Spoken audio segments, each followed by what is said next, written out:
Welcome to Medtainment. In this video, we're going to talk about apoptosis, which is also known as programmed cell death. So, in this apoptosis, which we can call as a suicide program, also known as programmed cell death, because it is genetically programmed. So, in this, generally, it activates the intrinsic enzyme, which leads to degradation of the cell of its own nuclear DNA and the cytoplasmic proteins. And in this apoptosis, we have something called apoptotic bodies, which is nothing but the apoptotic cell break down into fragments, which in other words we call them as apoptotic bodies. So, what generally happens to the structure in this apoptotic cell or the cell undergoing apoptosis? So they generally alter the structure to make such a way that it became tasty target for the phagocytes, and then the phagocytes degrade it or eat it, and followed by the cell death. So we can say that this is not necrosis. This is not necrosis, because in necrosis there is an inflammatory process going on. The cellular content leaks out, and it also have some host reaction and enzymatic degradation and all those. But in the apoptosis, it's everything happens in the cytoplasm, so nothing leaks out. So we can't say it as a necrosis. Also, some of the scientists in the Greek scientists, they told that this is nothing but falling off. They derived this apoptosis from the word called falling off. So it's falling off the cells. Let's now discuss the causes of the apoptosis. There may be pathologic causes, or the pathologic conditions or physiologic conditions which result in apoptosis. When it comes to pathologic condition, we have DNA damage. Nowadays we get many radiation, or due to the cytotoxicity of anti-cancer drug or any hypoxia can damage the DNA, which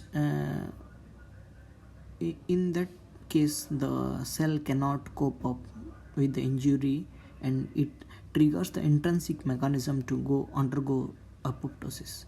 In this situation, apoptosis is better, because we can risk the DNA to undergo mutation and can turn into malignancy or malignant transformation. So when it comes to accumulation of misfolding proteins, we all know about Alzheimer's disease and all neurodegenerative diseases. The misfolding may occur due to some mutation in the gene encoding those particular proteins, and such damage can be caused by some free radicals. So in this misfolding of protein, this can result in accumulation of many misfolding protein in the endoplasmic reticulum, and it can cause endoplasmic reticulum stress, which can cause or invokes those particular degenerative diseases in the central nervous system and also in our other particular organs. And when it comes to the cell death due to certain infection, generally the viral infection which affects our cell, such as the HIV infection or adenovirus or any hepatitis infection, we have something called host response to the virus, the cytotoxic T cell, which eliminate the reservoir of infection by removing those infected cell. And when it comes to pathologic atrophy in parenchymal organ after a duct obstruction, which occur in pancreas, parotid gland and the kidney. So due to some obstruction, the parenchyma atrophy occurs, and the organ cells may go under apoptosis. Now let's discuss some physiologic situation in which we see apoptosis. During the destruction of embryogenesis or some hormonal dependent tissues such as endometrium, or during the menstrual cycle, or follicle atresia in menopause, or decreasing of the size of the breast after the soon after lactating period are done for the mother. Also, we see cell loss in proliferating cell population, in which the immature lymphocytes in bone marrow and thymus, B and T cells, which are fails to express the useful antigen receptors, and epithelial cells may undergoes apoptosis. Also, we can eliminate those potential harmful self-reactive lymphocytes which can harm our own tissues and organs. So this is how the apoptosis occurs. Also in the acute inflammatory responses, such as neutrophils, which undergoes this apoptosis. And now, when it comes to mechanism, we have activation of enzyme called caspase. Generally, in this apoptosis, we have initiation phase and execution phase. In initiation phase, we are activating the caspase, or we are making it catalytically active. And in execution phase, we are triggering those caspase to undergo the caspase will trigger the degradation of critical cellular components, and this activation of the caspase depend upon the balanced production of the anti-apoptotic and pro-apoptotic genes, which we'll discuss later. When it comes to the types, we have two types of the apoptosis: intrinsic, or which occurs in the mitochondria, or extrinsic, which occurs with the help of some extrinsic factor which binds to the Fas ligand, which we will talk about it later, or we also called it dead receptor initiated pathways. So now let's discuss thoroughly about the intrinsic pathway or mitochondrial pathway. Generally, in this intrinsic pathway or mitochondrial pathway, we generally increase the permeability of mitochondrial membrane, outer mitochondrial membrane, which release the pro-apoptotic molecules into the cytoplasm, and it causes the apoptosis. We have the particular molecule which release and cause damage is cytochrome C, and it is fully controlled by anti-apoptotic and pro-apoptotic gene. Anti-apoptotic gene works to inhibit this permeability, whereas the pro-apoptotic gene induced the permeability, and which can leads to apoptosis. The anti-apoptotic genes are BCL2, BCLX1, MCL1, which these proteins reside in the outer mitochondrial membrane, as well in the cytosol and the endoplasmic reticular membrane. This generally keeps it impermeable and prevent the leakage of the cytochrome C, whereas the pro-apoptotic gene such as BAX and BAK, which also resides within the outer mitochondrial membranes, and it promotes the permeability of the membrane, so that the cytochrome C can leaks out and cause apoptosis.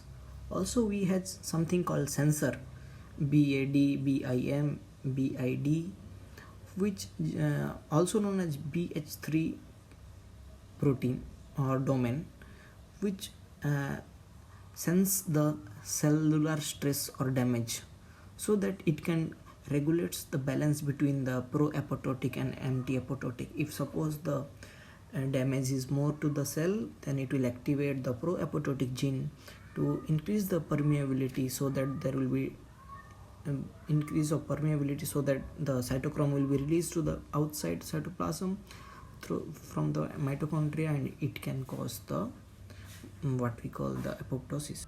So once the cytochrome C is released, it binds to a protein called APAF1, which is also known as apoptosis activating factor 1. These form a wheel-like hexamer, also known as apoptosome. This binds to caspase 9, and this caspase 9 activates the further cascade.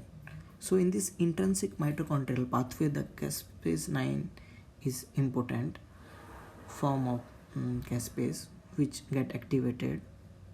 We also have some other mitochondrial protein names like SM, SEMS or DIA, DBLO, which enters the cytoplasm and binds to the IAP, which is known as inhibitor of apoptosis.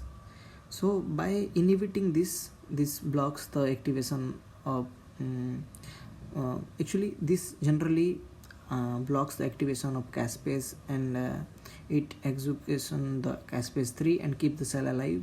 So we are making the cell to undergo apoptosis, so we are blocking IAP by this particular protein, so that we can further go towards the cascade and make the cell apoptotic. So now let's discuss about the second pathway known as extrinsic pathway, or we also called it as death receptor initiated pathway of apoptosis.